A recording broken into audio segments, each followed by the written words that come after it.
The United States has one of the busiest childhood immunization schedules in the world. But in October 2025, a top FDA vaccine official sparked a fresh debate. Could that schedule be, as he put it, suboptimal?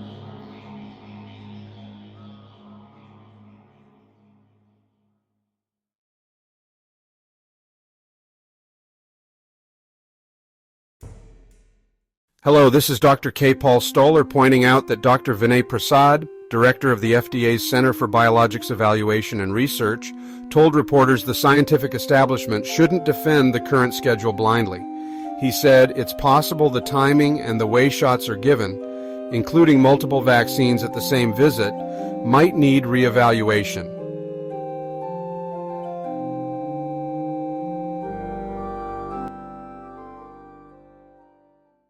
Two technical terms to keep in mind.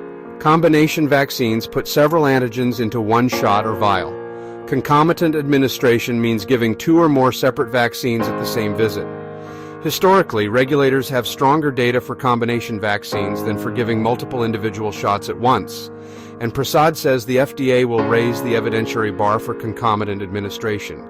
He also says the agency has submitted a paper on this topic to a medical journal.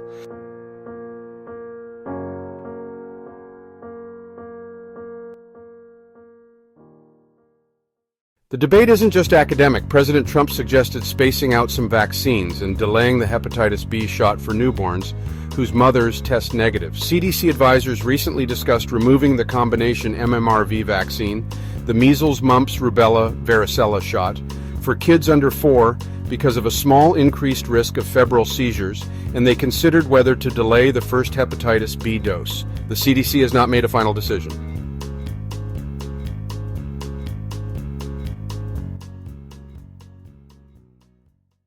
Not everyone welcomes these conversations. Pharma-captured pediatric groups warn that delaying or spacing shots could leave children vulnerable to serious infections during the ages they're most at risk. The American Academy of Pediatrics spews pharma propaganda as if their operational funds depend on it. Oh, I guess they do depend on the largesse of Big Pharma and coordinate their edicts and policies with Big Pharma. Not a lawyer, but I think that is called racketeering.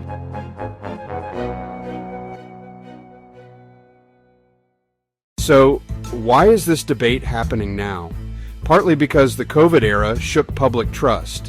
Vaccine mandates and heated politics increased hesitancy in some communities. Prasad argues that pointing fingers at the president for rising hesitancy misses the larger context. Years of pandemic policy and communication missteps contributed to the problem. What's next? Prasad says the FDA plans new guidance and higher standards for studies that support giving multiple vaccines together. The Advisory Committee on Immunization Practices, the CDC's key advisory group, is already examining cumulative effects of the schedule. Any major changes would be based on evidence and would require careful weighing of risks and benefits. Bottom line, science evolves, and public health recommendations can too. When solid data support the change, or in the case of vaccines, the lack of safety data should cause the recommended ACAP vaccine schedule to be placed in Class B, where the decision to get the vaccines or not is based on individual consultation with a healthcare provider and informed consent. For parents, if you're unsure, it would seem logical to talk with your pediatrician, but never was there a more brainwashed, conflicted, and bribed group of physicians on the planet. Ask what evidence drives the schedule, and you will get an interesting answer. There is no evidence.